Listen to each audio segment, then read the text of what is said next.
مهرباني وکړئ زه کړی دی تاسو خپلې اډې ته لاړ شئ سبا به مکمل اپریشن د دې بازار کېږي د چا مخې ته چې سوارۍ یا ګاډۍ یا سامانونه دا دننه کې سبا به مشینګرۍ راځي او مکمل اپریشن به وي.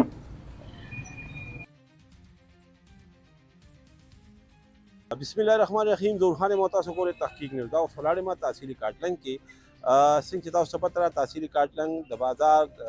د روډ کومې رړۍ چې دي یا د رکشو دی د هغې د ډېرو ورځو نه ایشو چلیږي. نن تحصیلي کاټلنګ بازار کې د ټي ایم اې لاړه ښه اعلانات وشو چې یاره سبا په دې کې موږ اپریشن کوو. تاسو مهرباني وکړئ د نن نه تاسو دغه کم دی چې اے سی صاحب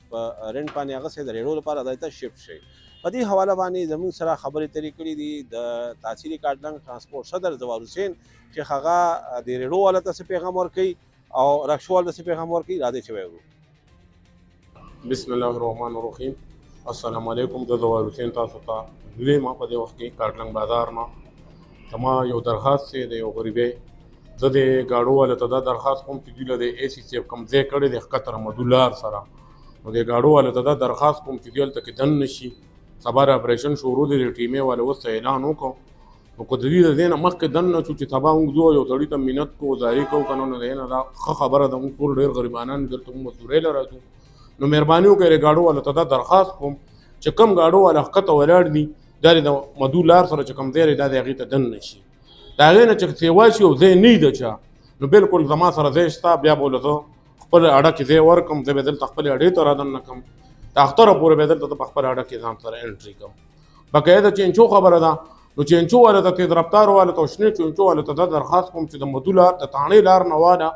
د ارم خان باچا له پمپه پورې چې څومره چینچې دي چې مردان ته که مې چلیږي ما ښکته اډې ته دن نه شي زه پوه شه او اډې والا منیجر پوه شه او د برې اډې چې څومره د برې سټاپ دی نو هغوی ته مهرباني وکړئ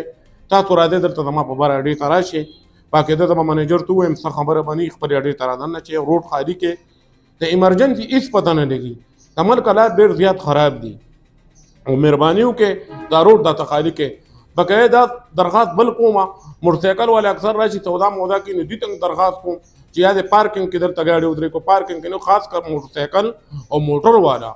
دی خوا چینچې والا ولاړي دی خوا ګاډۍ والا ولاړي دی خوا موټرسایکل والا ولاړي دی خوا موټر والا ودرېږي. الریډي روډ بند شو دکاندار غریب هم پکې بدنام شي ګاډۍ والا هم بدنام شي چینچې والا هم بدنام شي ټول چې څومره ولاړي به دغه ځای کې دا هم بدنام شو. نو مهرباني وکړئ د کاټلنګ ښکلا جوړه کړئ او د کاټلنګ دا روډ صفا کړئ چې دا زموږ ښکلا جوړه شي ځکه چې هر ټایم لکه نن دا بیا ټیمې والا اعلان وکړو سهار به هغوی راوځي نو زما ګاډو والا ته او چینچو والا ته دا درخواست دی چې خپل ځایونه وپېژنئ او خپل ځایونو ته لاړ شي.